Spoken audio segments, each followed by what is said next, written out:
By the time the schoolhouse stove burned low on Christmas Eve, Eleanor Brooks knew she would be the last soul left in Pine Hollow, the chalk dust still clinging to her sleeves and the echo of children's laughter already fading into memory as wagons rolled away toward homes warmed by kin and tradition. She folded the final lesson paper with care, though there would be no class until the new year, and stood for a moment by the window, watching snow drift softly over a town that had never truly claimed her, not out of cruelty, but because belonging is often inherited, not earned. Eleanor had come west to teach, believing knowledge could anchor her, but when her parents passed back east and letters stopped arriving, the truth settled in quietly. She had no family left, no place where her name was spoken with familiarity or love. She intended to spend Christmas alone in her small rented room above the Mercantile, until a knock came at the door, firm but respectful, carried on the cold. Outside stood James Whittaker, the wealthiest rancher for miles, his coat dusted with snow, his expression thoughtful rather than proud, and behind him a wagon laden with crates and blankets. He spoke plainly, saying he'd heard from the shopkeeper that the schoolteacher had nowhere to go for the holiday, and that his ranch house, too large for one man,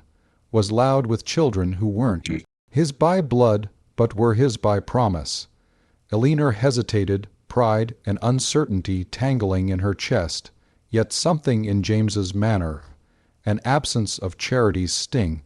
made refusal feel unnecessary. The ride to Whittaker Ranch passed beneath a sky glittering with frost, bright stars, and Eleanor learned that James had lost his wife years earlier and opened his home to widows' children, hired hands with nowhere else to be, and anyone who showed up honest and hungry. When they arrived, light spilled from the windows like an invitation,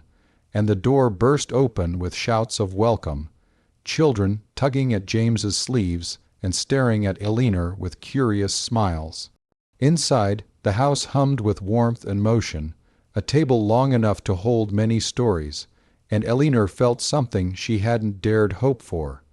a sense that she was not intruding, but arriving. As the evening unfolded with carols and shared work, she saw how James moved through the room not as an owner, but as a steward, listening, guiding, laughing when laughter mattered. Later, by the fire, Eleanor confessed that she never stayed anywhere long, that teaching had taught her how easily people move on, and James replied quietly that a household wasn't walls or wealth, but a choice made every day to let people stay. If this beginning has touched you, subscribe to the channel, because what happens next is about a gift no one expected to receive. Christmas morning dawned pale and bright, the ranch wrapped in snow that softened every sound, and Eleanor woke to the unfamiliar comfort of belonging somewhere without explanation,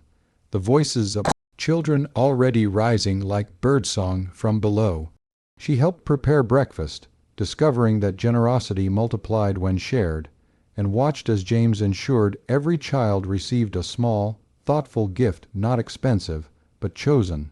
and spoke to each as if they mattered beyond the moment. After the meal, when the house settled into a rare hush, James asked Eleanor to walk with him to the porch, where the cold air carried honesty better than any parlor. He told her he'd seen how the children listened to her, how the household felt steadier with her presence, and then, with a simplicity that stunned her, he offered her more than a holiday invitation. He offered her a place, not as a guest or employee, but as family, saying the house had room for one more heart, and that she deserved somewhere to land. Eleanor struggled for words, tears blurring the white fields beyond, because no one had ever offered her permanence without condition,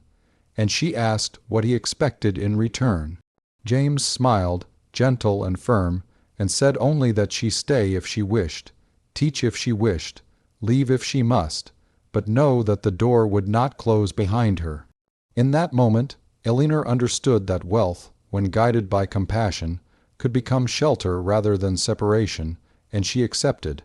not because she needed saving, but because she recognized a rare truth: family is sometimes found when someone decides to give it. As the day unfolded with laughter, shared stories, and the quiet work of care, Elinor felt her life root itself in new soil, not as an ending, but as a beginning shaped by choice and kindness. And years later, when Pine Hollow spoke of the Whittaker household, they spoke not of riches, but of a Christmas when a teacher with no family was given an entire one. If stories of hope, generosity, and found family move you,